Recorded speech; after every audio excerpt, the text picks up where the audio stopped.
Buenas noches, les habla Carlos Fernando Chamorro, bienvenidos a una nueva edición de Esta Noche. Gracias por sintonizarnos a través de nuestro canal de video en YouTube Confidencial Nica para seguir derrotando la censura televisiva. Nosotros suscribimos la sexta declaración del Foro de la Prensa Independiente, rechazando la nueva escalada del régimen contra periodistas y medios de comunicación que se ha desatado en las últimas semanas. Nos referimos al asedio policial y al robo contra Radio Darío en León, a las amenazas de muerte contra el periodista Gerald Chávez y su familia, al sabotaje contra Radio Corporación, a la agresión contra la periodista Suyen Sánchez en Bluefields y las intimidaciones contra el cronista deportivo Julio Jarquín. Y agradecemos el respaldo de toda la prensa independiente en nuestra demanda al régimen para que cese la ocupación policial ilegal de Confidencial y 100% Noticias, que se mantiene desde hace 19 meses, y que devuelvan todos los equipos que fueron incautados. Y exigimos el levantamiento de la censura televisiva, que no solamente viola nuestros derechos como periodistas, sino también el derecho constitucional de todos los ciudadanos a recibir información por todos los medios posibles, para que este y otros programas independientes se puedan difundir a través de la televisión abierta y el sistema de cable. Esta noche conversaremos con el doctor Uriel Pineda, experto en derechos humanos, sobre la crisis humanitaria que ha provocado el régimen de Ortega en la frontera de Peñas Blancas con Costa Rica, al imponer a más de 500 nicaragüenses la obligación de presentar una prueba negativa de COVID-19 para ingresar a su propio país. Les presentaremos el testimonio del preso político excarcelado Roger Martínez, un psicólogo clínico que se encuentra exiliado en Costa Rica y es autor del libro El preso de la celda 16. Y desde la frontera dibujada por el COVID-19 entre Costa Rica y Nicaragua, tendremos un reportaje especial sobre el femicidio de la nicaragüense Daris Mora, ocurrido hace 2 años en la población costarricense de San Vicente, fronteriza con Nicaragua. Les presentaremos un video especial con ilustraciones animadas, producido por De Humo TV, sobre la represión del régimen contra los estudiantes universitarios. Y al final del programa, la caricatura animada y comentada de Pedro Javier Molina, el caricaturista de Confidencial. Empezamos con el reporte de las noticias del día. El gobierno de Nicaragua anunció este miércoles a las empresas de aerolíneas la reapertura de las operaciones del Aeropuerto Internacional de Managua para los vuelos comerciales, cuya suspensión nunca hizo oficial. En una misiva, el gobierno de Ortega establece como requisito el cumplimiento estricto de medidas preventivas ante el COVID-19, dictadas por la Organización de Aviación Civil Internacional para mitigar los efectos de la pandemia del nuevo coronavirus. Hace una semana, algunas aerolíneas internacionales postergaron por tercera ocasión los planes de reanudar sus vuelos a Nicaragua. Aeroméxico, United, Avianca, American y Copa suspendieron sus vuelos hasta el 2 de septiembre. Delta anunció una suspensión indefinida y solamente Spirit planea reanudar sus vuelos el próximo 17 de agosto. Los centenares de nicaragüenses rechazados y reprimidos por el gobierno de Nicaragua en la frontera de Peñas Blancas podrán ser readmitidos por Costa Rica, pero deberán solicitar la anulación de su egreso y cada caso será valorado según la situación migratoria del ciudadano. Así lo confirmó la Dirección de Migración y Extranjería costarricense. Las autoridades ticas hicieron oficial la medida migratoria a través de un documento sobre el lineamiento general para el egreso de los viajeros hacia Nicaragua, ante la negativa del régimen de Daniel Ortega de permitirles el derecho de su repatriación a más de 500 conciudadanos. Este miércoles, los nicaragüenses varados en Peñas Blancas cumplieron 11 días hacinados durmiendo a la intemperie y sin derecho al retorno a sus hogares, asistidos por la solidaridad de organizaciones de derechos humanos. Más de 1.500 nicaragüenses permanecen varados en condiciones precarias en países vecinos y en islas del Caribe, denunció este miércoles la opositora Unidad Nacional Azul y Blanco, quien asegura está realizando gestiones para garantizar sus retornos. El gobierno de Ortega exige a los nicaragüenses que intentan regresar al país la prueba negativa del COVID-19 como boleto de ingreso. Sin embargo, el Estado no ha facilitado ningún tipo de medida o gestión para ayudar a los nicaragüenses que han perdido sus empleos en el exterior y que no tienen condiciones para pagar el test. El régimen no solo viola la Constitución, sino también la Declaración Universal de los Derechos Humanos, así como la Guía sobre el COVID-19 y los derechos de las personas migrantes emitidas por la Oficina de la Alta Comisionada de Naciones Unidas. Cuestionó en conferencia de prensa la Unidad Nacional Azul y Blanco. Luego de 3 años consecutivos de recesión económica a causa de la crisis política en Nicaragua, las proyecciones de economistas para este 2020 no son alentadoras, pues apuntan a que el decrecimiento económico continuará agravado por la crisis sanitaria del COVID-19. El aumento del desempleo, la caída de las remesas y del turismo, así como de otros sectores económicos, ha puesto a Nicaragua en la lista de números negativos de organismos internacionales que vislumbran para el país la mayor caída económica en los últimos años. CEPAL proyecta un decrecimiento del menos 8.3%, el Economist Intelligence Unit un menos 8.2%, el Fondo Monetario Internacional un menos 6% y el Banco Mundial un menos 4.3%. El Foro de la Prensa Independiente de Nicaragua expresó su rechazo ante la escalada de la represión y ataques en contra de periodistas independientes del país ejecutados por policías y simpatizantes afines al gobierno en las últimas semanas. En un comunicado, los periodistas y directores de medios condenaron el asedio permanente y el secuestro ilegal de 2 vehículos de Radio Darío en León por parte de la policía al mando del comisionado Fidel Domínguez. Además, rechazaron las amenazas de muertes a periodistas por parte de agentes anónimos del oficialismo. Este miércoles, el subsecretario de Estado para los Asuntos del Hemisferio Occidental del Departamento de Estados Unidos, Michael Cossack, también condenó en su cuenta de Twitter las agresiones oficiales en contra de los medios y periodistas independientes. En nuestro canal de YouTube te invitamos a ver la entrevista con Monseñor Carlos Herrera, obispo de la diócesis de Jinotega y presidente de Cáritas Nicaragua, la pastoral social de la iglesia. El prelado habla del aumento del contagio por COVID-19 en la zona rural del país, del bloqueo oficial contra Cáritas y reafirma la posición de la iglesia ante la pandemia del nuevo coronavirus. Esas son algunas de las noticias que tuvieron más impacto durante la jornada de hoy y ahora nos comunicamos hasta la Ciudad de México con el doctor Uriel Pineda, abogado experto en derechos humanos, para analizar el drama que enfrentan más de 500 nicaragüenses que están varados en la frontera de Peñas Blancas por la política del régimen que les impide ingresar a su propio país. Uriel, la decisión del gobierno de demandarle a los nicaragüenses que desean ingresar al país por Peñas Blancas o por cualquier otro puesto migratorio una prueba negativa de COVID-19, ¿tiene algún sustento jurídico o constitucional? Ahí lo que ocurre es que es contrario al derecho a la libre circulación de los ciudadanos nicaragüenses, que no solo tienen la libertad de moverse a lo interno del país, sino a salir y entrar libremente de Nicaragua. Es, digamos, natural que se impongan restricciones en tiempos de pandemia. O sea, hay una pandemia por COVID y eso implica que se puede restringir este derecho de alguna manera.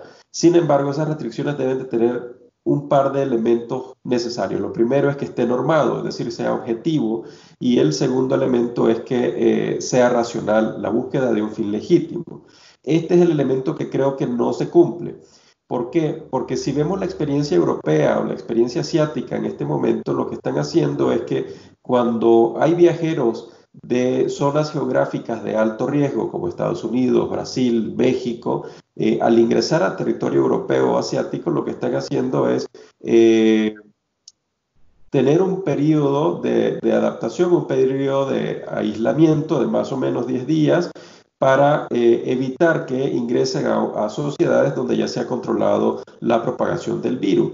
Sin embargo, no están exigiendo la prueba de COVID. Es decir, no hay cuando vemos los criterios en virtud del cual en algunos países se aplica la prueba, parte de dos cosas. Uno, que se presenten síntomas, o dos, haber tenido contacto con alguna persona que haya sido o que haya dado positivo a la prueba de COVID. Estos dos elementos no están presentes, la exigencia es desproporcionada. Ahora, en este caso, no solamente no está normado esa práctica como ha señalado, sino que el gobierno le estaría imponiendo la responsabilidad de esa prueba al ciudadano sin asumirla el Estado. Es una prueba que además en Nicaragua tiene un costo de $150. ¿Quién debería asumir esa responsabilidad en caso de que fuera justificada? La responsabilidad primaria sobre el establecimiento de un cerco sanitario y evitar el contagio comunitario como consecuencia de internación en el país debería estar a cargo del Estado. ¿Por qué? Recordemos que la configuración del derecho a la salud en Nicaragua es universal. Aquí esto implica que todas las personas, incluso con independencia de la nacionalidad, tienen derecho al acceso a los servicios de salud. Consecuentemente, la prevención de la propagación de un virus recae en un primer momento sobre el Estado y, consecuentemente, si es el Estado el principal interesado en evitar el contagio o la propagación del virus, es el mismo Estado el que debe de garantizar este medio. La alta comisionada de Derechos Humanos de Naciones Unidas, Michelle Bachelet, dijo, y cito, cuando los migrantes desean regresar voluntariamente a sus hogares, los gobiernos tienen la obligación de recibirlos y velar porque tengan acceso a la atención sanitaria y a otros derechos. En caso contrario, dice, los exponen a una situación de extrema vulnerabilidad y más aún en caso de pandemia. ¿Estaría el gobierno de Nicaragua contrariando, en este caso, una disposición de Naciones Unidas? Bueno, efectivamente, el exhorto, el llamado de la Alta Comisionada de Derechos Humanos para Naciones Unidas es lo que se corresponde desde la perspectiva del derecho internacional de los derechos humanos. Lo que hace el régimen es digamos, un hecho arbitrario, pero un hecho arbitrario que deriva o concluye en la violación a derechos humanos de las personas migrantes. El presidente Ortega habló ayer durante una hora en un evento del Foro de Sao Paulo. No se refirió a esta crisis humanitaria en Peñas Blancas ni al trato de su gobierno hacia los migrantes nicaragüenses, pero demandó que todos los estados impulsen, dijo, políticas humanistas y de solidaridad. ¿Cómo calificas el trato que hasta hoy ha estado brindando el régimen, el gobierno de Nicaragua a los migrantes en Peñas Blancas y a otros que desean regresar de otros países? Bueno, ahí hay una palabra que no es, digamos, casual. La expresión humanista es una tendencia latinoamericana en gobiernos de izquierda para negar, por así decirlo, la evolución de los derechos humanos. Es decir, los derechos humanos se desarrollan en un contexto de democracia liberal y el surgimiento de derechos colectivos y demás empieza, digamos, a generar un debate en el contexto internacional sobre hasta dónde deben reconocerse los derechos individuales, hasta dónde los derechos individuales deben de prevalecer sobre el beneficio de las mayorías. Este es un discurso, o sea, lo hace el presidente López Obrador al digamos, limitar o restringir de alguna forma movimientos feministas y sus demandas, y lo podemos ver en otras expresiones latinoamericanas, el mismo discurso, Venezuela, etcétera. ¿Por qué? Porque hoy por hoy los gobiernos de izquierda que se alejan de los parámetros democráticos les estorban los derechos humanos, porque los derechos humanos se consideran, según la propia Carta Democrática, parte integral de los derechos humanos. ¿Cuál es el punto con esto? Que hay, y a lo que quiero llegar, es que hay, digamos, un argumento desde un enfoque no jurídico, sino ideológico del presidente Ortega. Quiero creer que ideológico y no una ocurrencia más de la que suele expresar. Ahora, si analizas desde el punto de vista práctico de lo que has visto, de lo que han reportado los medios, tus colegas, por ejemplo, defensores de derechos humanos de la CPDH, del colectivo Nunca Más, del CENID, que han estado en el lugar de los hechos, me refiero a esa guardarraya, a esa zona gris, a esa tierra de nadie en la que se encuentran los migrantes nicaragüenses. ¿Cómo puedes calificar el trato que el Estado les está brindando? Bueno, lo primero es que el capricho gubernamental genera una crisis humanitaria y considero acertado el actuar del gobierno costarricense en función de visibilizar esta problemática y tratar de dar una respuesta. Pero lo cierto es que esto también tiene dos implicaciones. Básicamente, Costa Rica, al admitirlos de regreso, no solo atiende una crisis humanitaria, sino que puede poner, digamos, en el plano internacional que son personas que sufren algún tipo de persecución política de su propio Estado. Es decir, al no ser justificada la restricción de ingreso a suelo patrio, pues podemos estar en consonancia con que es una extensión de la persecución política que se ha vivido en los últimos años en Nicaragua contra muchos nicaragüenses que han participado y a veces que no han participado en las protestas contra el régimen Ortega Murillo. Hay denuncias específicas que han hecho ciudadanos nicaragüenses que cruzaron la frontera por puntos ciegos, no tienen un sello migratorio, fueron detenidos por el ejército de Nicaragua y luego rechazados a Costa Rica. Veamos estos testimonios que captó nuestra colega Lucía Pinedo Ubao de 100% Noticias. El ejército de Nicaragua no quiere que nosotros los nicaragüenses ingresemos al país. ¿Por qué? No sé. Están violentando nuestros derechos como ciudadanos nicaragüenses, porque nosotros somos de Nicaragua y tenemos que ingresar de una manera o de otra a nuestro país de origen. Ninguna dictadura puede oponerse a la dignidad de uno como nicaragüense. Yo soy patriota nicaragüense y quiero regresar a mi casa. Entonces ellos a empujones, vea cómo la traigo amarrada. No, mentira, vea. ¿Ustedes ya estaban en territorio nicaragüense? Sí, ya estábamos ahí en el puesto de ellos.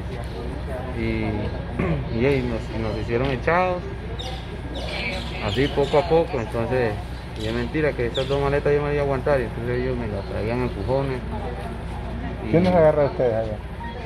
Los del ejército y Jeremías, creo que se llamaba, el general que estaba a cargo del pelotón de ahí. Y como ven, pues mojada la ropa, porque por lo mismo que ellos decían que no tenían todo el día para esperarnos para salir de ahí.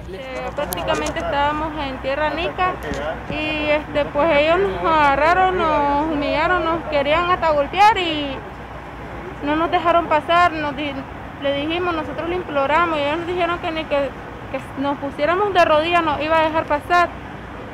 ¿Quién? Los militares de Nicaragua. Porque son órdenes de Daniel Ortega, eso es lo que nos dijeron, que era orden de Daniel Ortega, que no van a pasar a nadie. O sea, uno está regresando a su país, a su casa, y nos está mandando para dónde. Parece que se cansaron de estarnos esperando y llegó un volquete de la cual donde venían 2, 4, 6, 8 militares.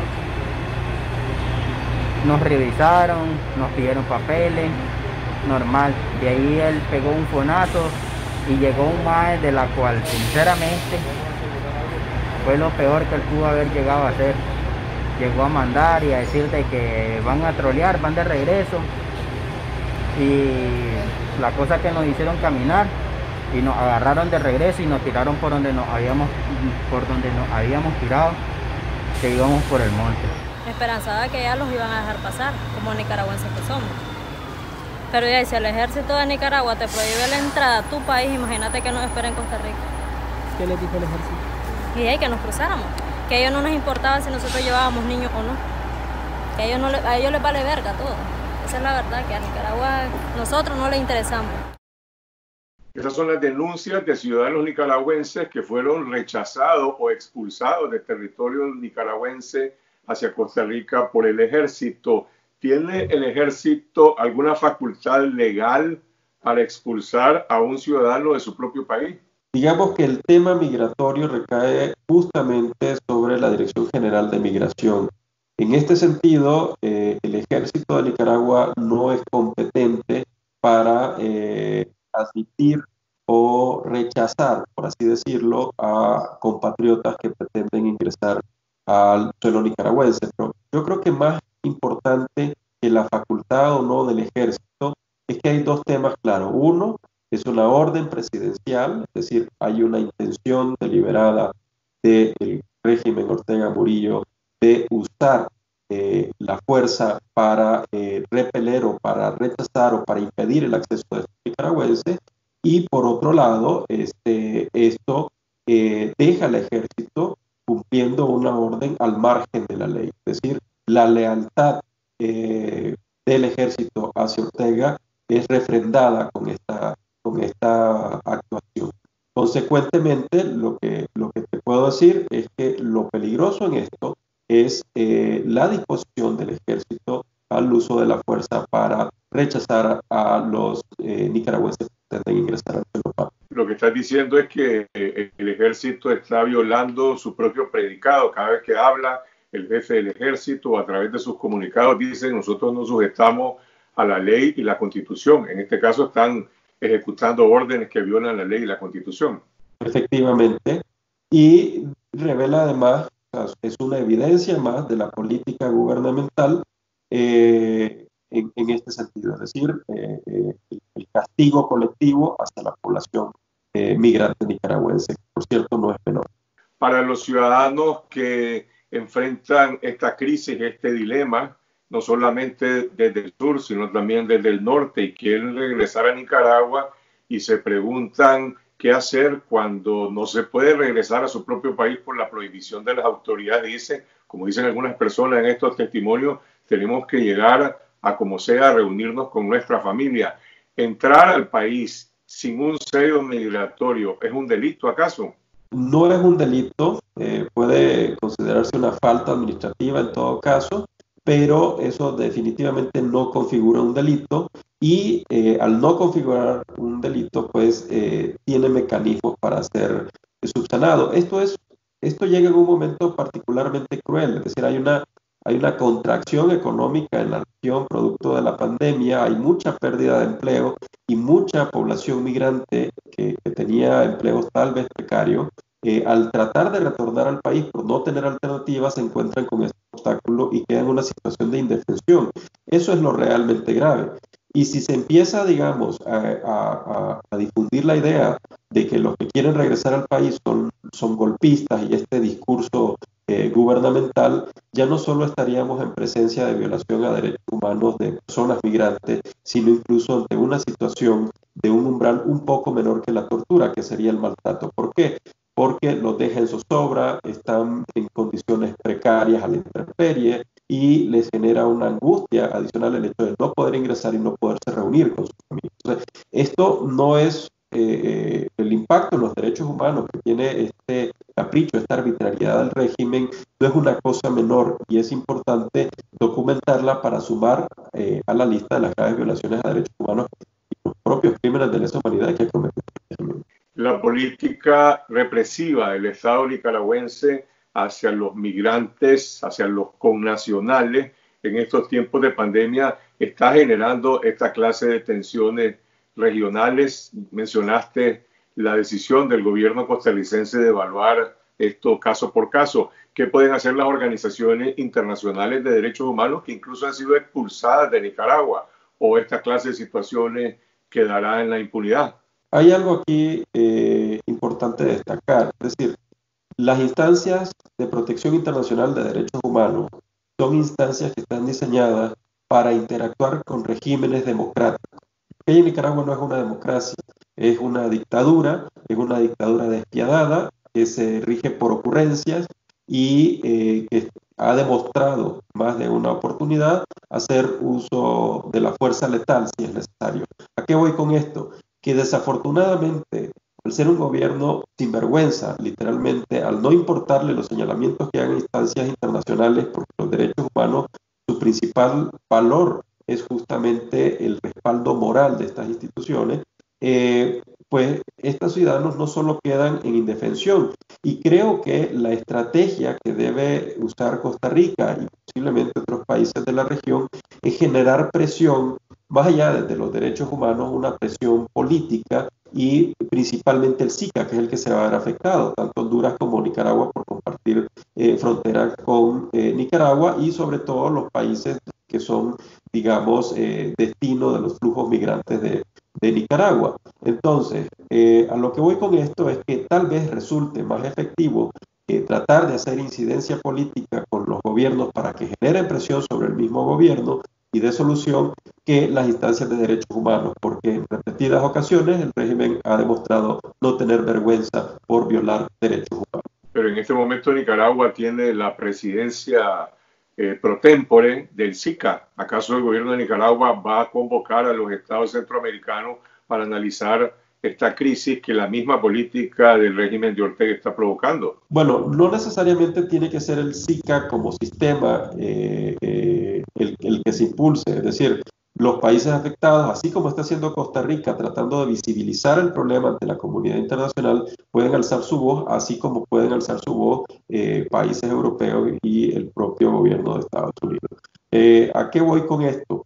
Que lo importante y lo estratégico, así como ha sido lo más efectivo para contrarrestar las graves violaciones a derechos humanos del régimen Ortega Murillo, las sanciones internacionales a sus funcionarios, que son sanciones, digamos, unilaterales, implementadas por los estados, pues la mayor efectividad para hacerlo reconsiderar su postura puede ser, en todo caso, justamente la presión política internacional más que las propias instancias de derechos humanos. Eso es lo que dice el doctor Uriel Pineda, experto en derechos humanos, sobre la crisis humanitaria que ha provocado el régimen de Ortega en la zona fronteriza de Peñablancas. Continuamos con el testimonio del preso político excarcelado Roger Martínez y su libro El preso de la celda 16.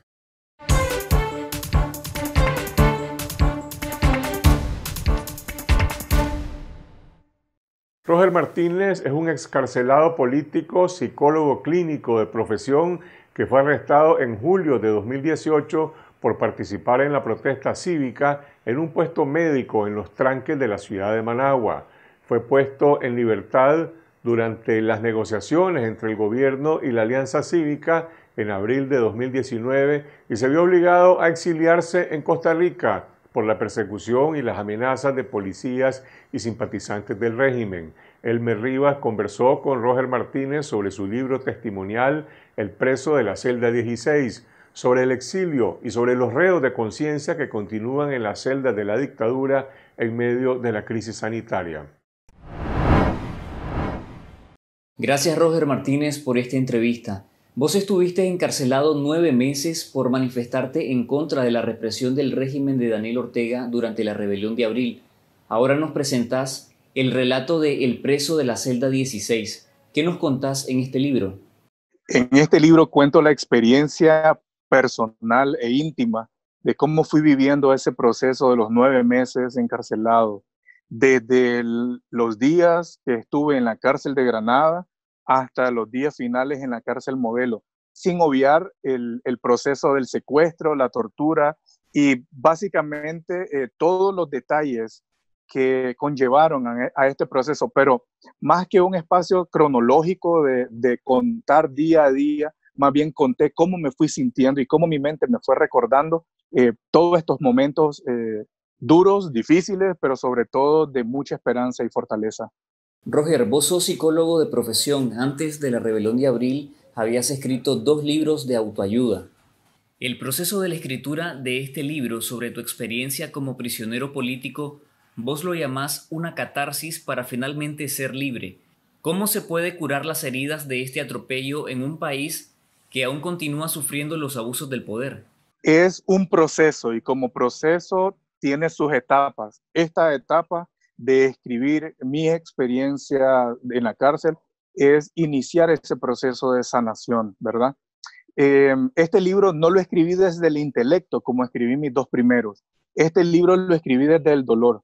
Y muchas de las noches que me tomó plasmar todas estas experiencias fueron dolorosas. Hubieron noches en las cuales me sentaba frente al computador y no podía escribir simplemente nada porque estaba totalmente bloqueado. La catarsis es este proceso de liberación, sacar todas esas emociones que fueron acumuladas a consecuencia de la tortura, de los golpes, de los atropellos, de los insultos, de la tortura psicológica, tanto en Granada como en la cárcel Modelo, para poder sanar no solamente mi alma, también mi corazón, liberar resentimientos que pueden haber sido arraigados a consecuencias de estos tratos injustos. Y pues básicamente eso, mi proceso personal de poder irme liberando de todas estas emociones. A otras personas les sirve dibujando, a otras personas les sirve hablando de ello. A mí me funciona escribiendo. Vos estuviste encarcelado en las celdas de la cárcel La Modelo en Tipitapa, donde aún continúan decenas de presos políticos en medio de una crisis agravada por la pandemia del COVID-19. ¿Cuál es tu descripción sobre las condiciones de la cárcel y cómo crees que eso esté afectando a los prisioneros políticos en medio de la pandemia? Las condiciones son totalmente infrahumanas. El trato por parte de los funcionarios del régimen en el sistema penitenciario de La Modelo es altamente indignante y sobre todo tratan de pisotear la humanidad de cada uno de nosotros. No solamente literalmente, porque a veces hay golpes, sino que también con sus tratos verbales. Ellos tratan de quebrantarnos diciéndonos que no somos presos políticos, que somos presos comunes, y que nos tratan de esa manera por lo mismo, por querernos convertir o hacernos creer de que somos presos comunes. Entonces, la pandemia viene a agravar esto, porque ahora los muchachos no están en un módulo como estábamos nosotros.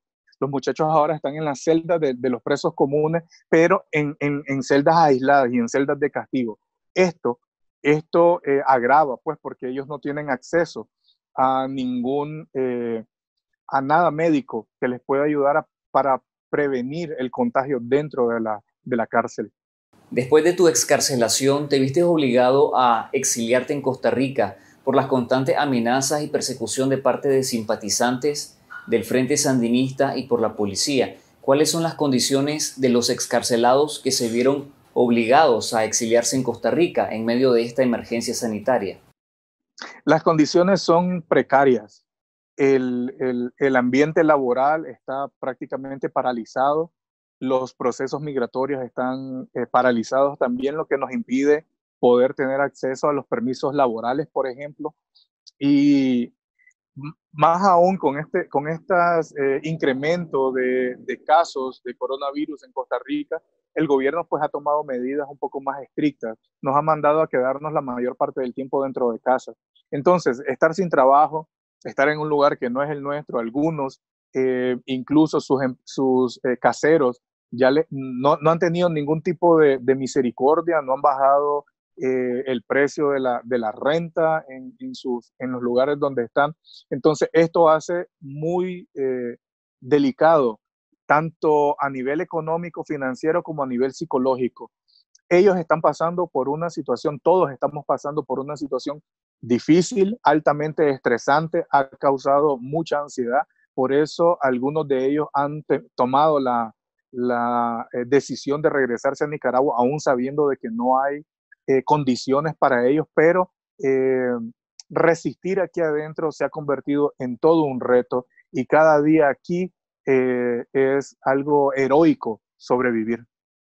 Las personas que quieran adquirir tu libro, ¿cómo lo pueden hacer? En este momento, las personas que quieran adquirir mi libro lo pueden encontrar en Amazon, amazon.com, ponen ahí El preso de la celda 16 y lo pueden descargar de manera virtual, ¿verdad? Y también a los nicaragüenses que están en Estados Unidos está la opción de poderlo comprar en formato impreso a través de la misma plataforma. En Nicaragua ha sido complicado, pues, porque el contenido del mismo no es del agrado del régimen y han cerrado un poco las puertas para que algunas editoriales o imprentas se atrevan a poder publicar este libro. Sin embargo, lo pueden conseguir directamente conmigo a través de mis redes sociales y mis números de teléfono, pagándolos a través de mis cuentas bancarias en Nicaragua. ¿Cuáles son las lecciones que te deja este libro y tu experiencia en la cárcel como prisionero político?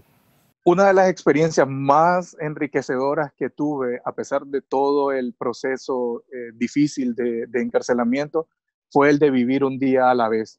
Si yo no hubiese practicado esta filosofía allá dentro de la cárcel, seguramente no hubiera podido resistir hasta el último día. El día que nos dijeron de que en 90 días tenían que soltar a todos los presos políticos, para mí fue un poco más fácil, porque ya teníamos una fecha tope, una fecha límite, más de 90 días no podíamos estar ahí. Entonces eso vino a aliviar un poco la carga. Cada día que pasaba, o cada noche, en cada noche daba gracias de que era un día menos. No era un día más de encarcelamiento, era un día menos de camino hacia mi libertad. Esa ha sido la experiencia o la lección más grande que he recibido de este proceso que viví dentro de las cárceles del régimen. Esto es una pequeña pieza de memoria histórica muy importante para que no podamos olvidar, y para aquellos que no saben lo que vivieron los presos políticos y los que están viviendo actualmente los presos políticos de la dictadura Ortega Murillo, puedan darse una idea de lo atroz del trato que se recibe allá dentro de las cárceles, simplemente por pensar distinto y por brindar una opinión que contrapone las ideas del régimen. Ese es el testimonio de Roger Martínez, autor del libro El preso de la celda 16. Continuamos con la última parte del reportaje especial sobre la frontera dibujada por el COVID-19 entre Nicaragua y Costa Rica. El periodismo independiente empodera a los nicaragüenses y enriquece el debate público. Por eso nuestra misión como periodistas es garantizar que nuestra cobertura noticiosa sea libre y gratuita para todos los lectores. Por eso te invitamos a formar parte del programa de membresía de Confidencial, para formar parte de esa comunidad que respalda nuestra misión. Podrás tener acceso a contenido adicional del que ya ves, lees y escuchas a través de nuestras plataformas, que continuarán abiertas para todas las personas. Gracias por tu apoyo a nuestro medio y por tu solidaridad con las audiencias nicaragüenses.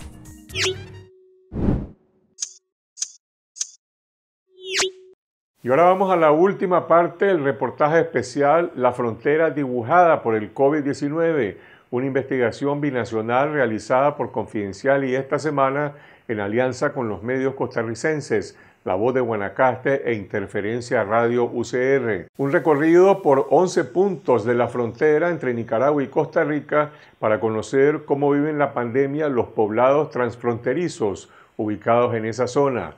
Nuestra colega Cindy Regidor nos cuenta la historia del femicidio de la joven nicaragüense Daris Mora, asesinada en 2018 en el poblado costarricense de San Vicente, fronterizo con Nicaragua.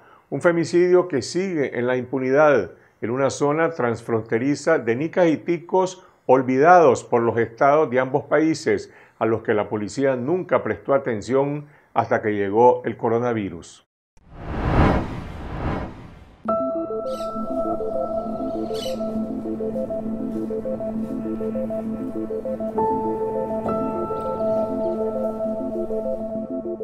San Vicente es una comunidad fronteriza con Nicaragua, en la Cruz de Guanacaste.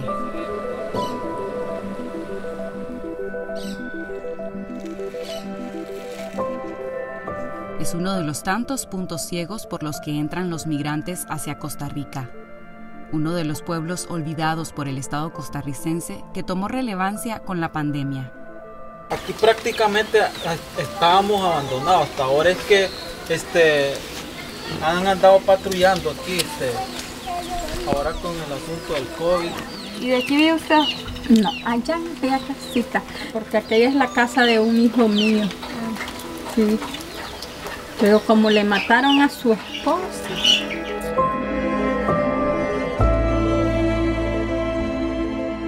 Se llamaba Daris del Carmen Mora Gutiérrez y vivía aquí en San Vicente, un lugar escondido, lleno de naturaleza y calma. Es también de los lugares más pobres de Costa Rica. Nosotros prácticamente lo que vimos aquí es de la agricultura, del plátano, todo eso, y ahora en el asunto del plátano una parte se ha perdido porque no hay comercio.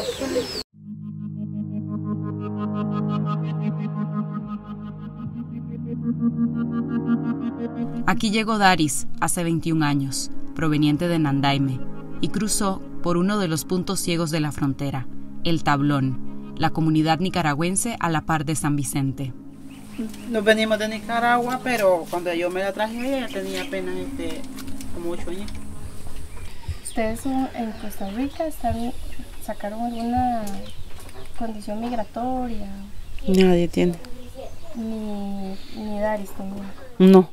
Ellas aquí estudiaron, ella estudió aquí, sacó su sexto, estuvo en el colegio. Ella muy alegre era ella.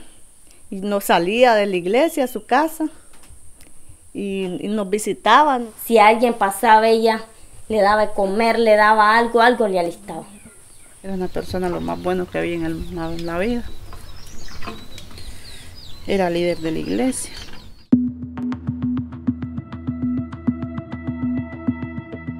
Daris conoció a Eliezer, el hijo de doña Vilma, cuando ella tenía 15 y él 22. Ya después, cuando ya se oyeron los díceres, que él ya jalaba con él, entonces él me dijo, mami, dice, me voy a casar. Le voy a decirle a tu tata. Mamá dice, estoy embarazada, fíjese. Después se casan, me dijo. Eliezer y Daris se casaron el 5 de junio de 2010. La pareja tuvo 2 niños.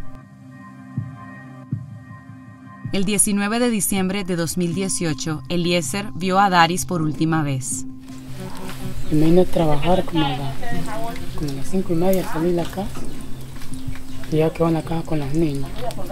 Y ella iba a hacer mandado. No, eso fue un miércoles que ella se fue para el Tablón a las 6 de la mañana, salió de aquí. Ya, y estaban haciendo un BH, ¿cómo es que le llaman eso? De canastilla con los muchachos, ¿no? Ajá. Y se fue al Tablón porque, como decía, que son las pulperías más cerca que quedan aquí. Yo tuve un presentimiento de que ella pasaba siempre para la iglesia. Ese día no la vimos pasar. Yo le pregunté a mi hermana que si no había visto pasar a Dari, y me dijo que no la había visto pasar ella. Pero yo dije, ¿será que esta muchacha ya bajó? ¿Qué será? Hasta que más tarde porque la estuve esperando que llegara y nunca llegaba. Como a las 5 ya no había llegado todavía. ¿Cuándo se da cuenta usted? Nosotros dimos cuenta ya hasta las 6 de la tarde, el día ya que ella no había aparecido. ¿Será que se la llevó un hombre? Dije yo, secuestrada, pero que la devuelva porque ella tiene sus hijos, dije yo. Porque esa vez fue de las 6 de la tarde hasta la 1 de la mañana la búsqueda. Sí. Ya nos quedamos con esa inquietud nosotros, y ahí nomás llegó él y nos dijo que si le podíamos hacer el favor de venirnos a cuidar los niños, porque Dari se había ido para el Tablón y que ya lo habían ido a buscar ahí arriba y no había aparecido, ni había venido del Tablón. La gente se fueron, vinieron creo que a las 12 de la noche a buscarla, como a las 12:40 vinieron de buscarla, y no, ya vinieron y dijeron que no había nada. Yo cuando ella vino con él, me fui allá arriba a llamar a la policía. Y allá al rato, como a las 9:30 por ahí, 9 por ahí, vino una patrulla. Y yo le dije que se había perdido la muchacha y que ocupábamos que por favor por lo menos nos acompañaran a buscarla a la orilla de la frontera. Y ellos dijeron que no podían porque aparte que andaban solo 2 y que ellos no podían porque la verdad que tenían que esperar 48 horas para comenzar la búsqueda. Más de 30 hombres de San Vicente buscaron a Daris. Vino mucha gente aquí, porque en ese momento todo el pueblo se reunió aquí amanecimos todito. Pero ¿y la búsqueda ustedes la hicieron cruzando incluso la frontera, verdad? Sí, claro. La policía en la búsqueda no participó, ni la costarricense ni la nicaragüense. No. Solo llegaron cuando ya la encontraron. Sí, nada más. Cuando vino el papá de Dari, como a las 2:40 por ahí, de la madrugada, yo le dije a él que esto no era que Dari, que no era nada bueno esto, que fuéramos a Liberia a poner la demanda.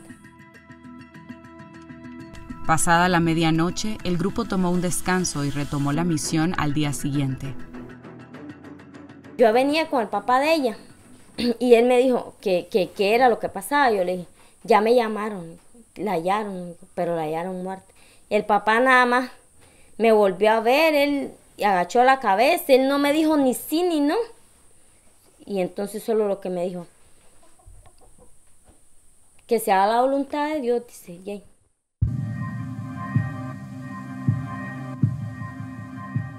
Y un hermano mío se vino adelante y me dice, ya la llamo, dice.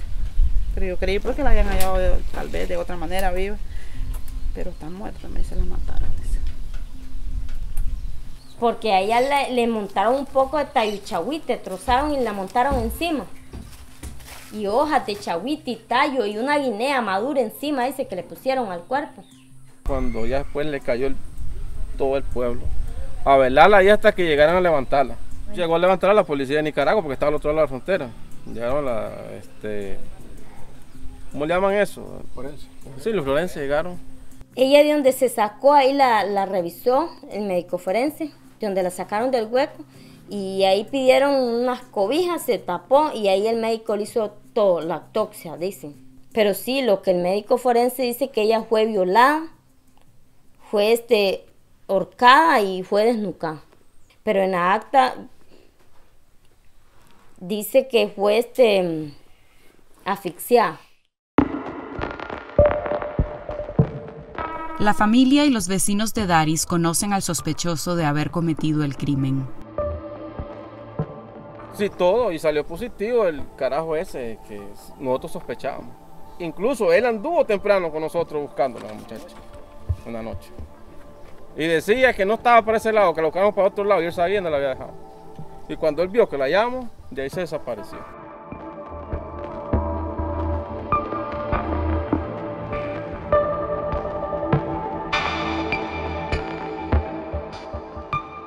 En Nicaragua, la Fiscalía de Rivas presentó una acusación el 14 de enero de 2020.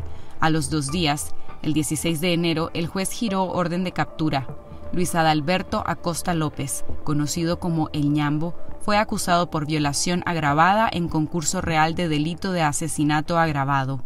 La familia de Daris no está enterada del proceso. Yo no sé por qué no hacen nada sobre referente a eso, ni la de aquí ni la de allá. Porque eso no es justo lo que él hizo. El sospechoso de haber matado a Daris se encuentra prófugo. Las autoridades nicaragüenses no han solicitado a Costa Rica apoyo en la búsqueda de Acosta. La oficina de Interpol en Costa Rica tampoco recibió solicitud alguna ni de las autoridades costarricenses ni de las nicaragüenses. En Nicaragua, el 57% de los femicidios ocurridos durante el primer semestre de 2020 no serán castigados judicialmente, porque los agresores están prófugos, se suicidaron o fueron absueltos. Y la verdad que me hace sentir mal y me molesta. Es cierto, yo reconozco que ella murió al lado nicaragüense, pero como yo creo que eso es lo que pienso yo, que la policía por lo menos hubiera ido a la orilla de la frontera a buscarla a ella, pero realmente no tuvimos ese apoyo de la policía. Al menos a nivel de fiscalía no teníamos ningún tipo de investigación abierta. Normalmente los países nos regimos por el principio de territorialidad, es decir, donde se comete el hecho como tal o donde surgió el principal efecto va a determinar la competencia. Es una cuestión de soberanía de Estado, de cada Estado, de que efectivamente los hechos sean conocidos por dichas autoridades. Yo no la esperaba muerta. Yo no aceptaba que ella estaba muerta. Y yo no puedo dejar a mis niños solos, y te hago yo y ustedes saben, me quedan solitos ellos, lo único que me dejó ella. Que lo más afectado de todos son los Willas, porque ellos nunca más van a volver a tener a su mamá. Los hombres de la comunidad dejaron de frecuentar el tablón debido a la pandemia. Las mujeres dejaron de ir desde mucho antes. Antes iban al tablón las mujeres a hacer mandados, que tal vez que a buscar un jabón, que a buscar un aceite, algo ahí que hacía falta en la casa. Ya de ahí para acá se terminó todo. ¿Usted ha seguido yendo al tablón después de que eso No, nosotros no vamos, casi años. No vamos, casi ya. Casi desde que pasó eso. ¿Por qué? No nos gusta. Se recuerdan muchas cosas, bueno, porque de todas maneras tiene que pasar propiamente a donde nosotros la hallamos ahí.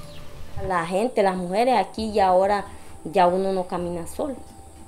Yo el otro día le había dicho a Alice que cuando pusieron esas luminarias, que esto era bonito aquí cuando estoy iluminado. Pero ya se fundieron esas luminarias, servicio al cliente supuestamente, que le sale a uno en los recibos de luz, y aquí estamos en tiniebla, y eso siempre se paga. Uno viaja tanto aquí a agarrar un bus 1 hora y el camino tan solo, saber que en cualquier momento yo, mis hermanas, mi mamá, cualquiera de nosotros podemos ser de vuelta. Puede salir ese hombre. Y hay muy inseguro, como digamos, cuando no están los varones, a mí me da miedo, yo me encierro adentro. O estoy pendiente, ay, se me puede meter por las ventanas ese señor.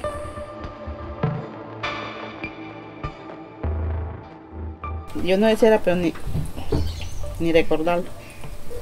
Pero para mí era la mejor hija que yo tenía. Yo no sé por qué fue que le pasó eso a ella. Pues que la hayan matado de esa manera. Ahí quedó ese vacío en esa iglesia para siempre, como está diciendo el pastor. Ella andaba ya organizando los juguetes que le iban a dar a los niños para diciembre. Y hasta ahí se llegó todo. Que uno vea, este es el cordón fronterizo. Y yo digo, ¿por qué el gobierno piensa de que será que uno no vale? A casi 2 años del femicidio impune de Daris Mora, su familia y sus vecinos no la olvidan. Por el contrario, piden justicia. Entre el miedo y la indignación, siguen su vida, cuidándose entre ellos. Y siempre los cuidamos entre unos y los otros, aquí nosotros los... Sí. Nosotros siempre hemos sido en esas partes muy unidas, porque si uno tiene es como que tenga el otro.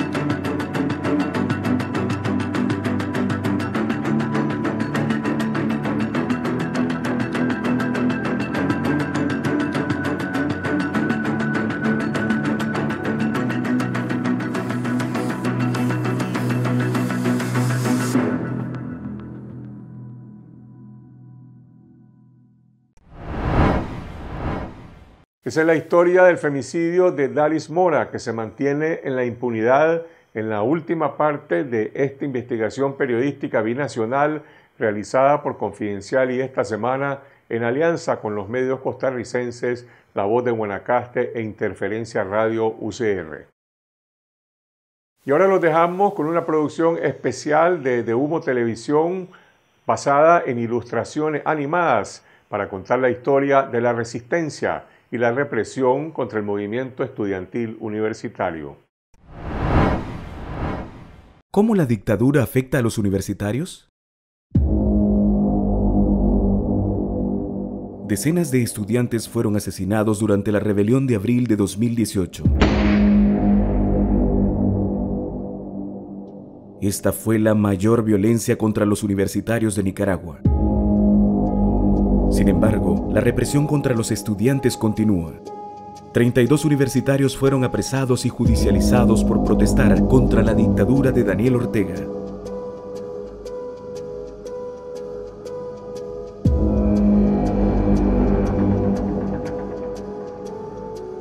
Byron Estrada, de 24 años de edad, fue preso político durante casi 10 meses. Yo nunca me imaginé que ir a una marcha, levantar una pancarta o alzar la voz por algo iba a cambiar profundamente mi vida. Además, Byron es uno de 144 estudiantes que fueron expulsados de las universidades públicas de Nicaragua por criticar a la dictadura sandinista.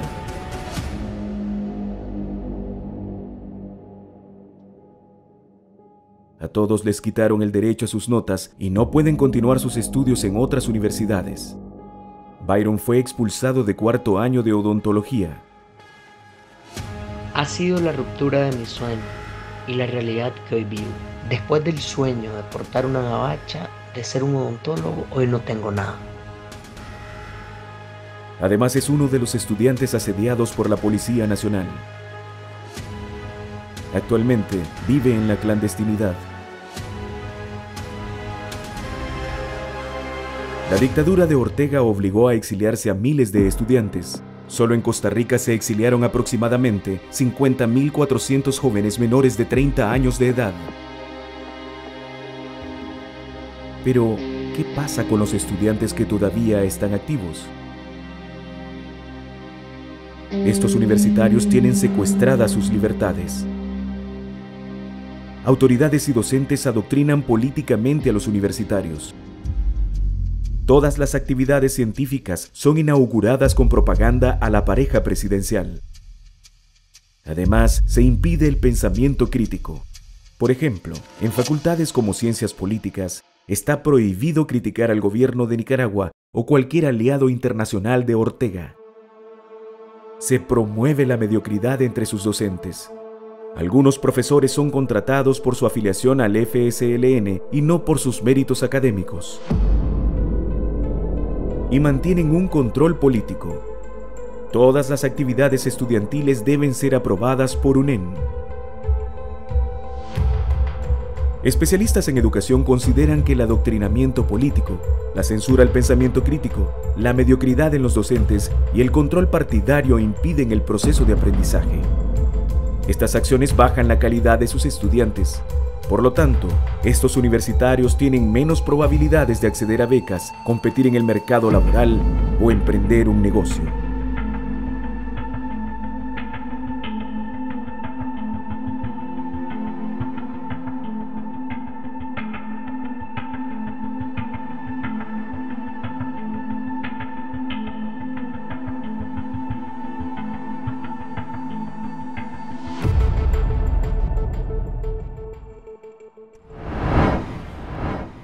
Esa era una producción especial de Humo TV dirigida por Tania Ortega.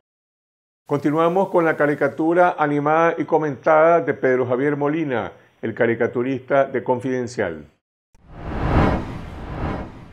Hola gente, les diría que vaya semanita llevamos, pero no llevamos una semanita, llevamos años de constante desgaste como nación. En términos de represión, acabamos de ser testigos de otra ejecución pública de un ciudadano por un fanático de la dictadura, solo porque éste se atrevió, como si fuera atrevimiento, a gritar ¡Viva Nicaragua Libre!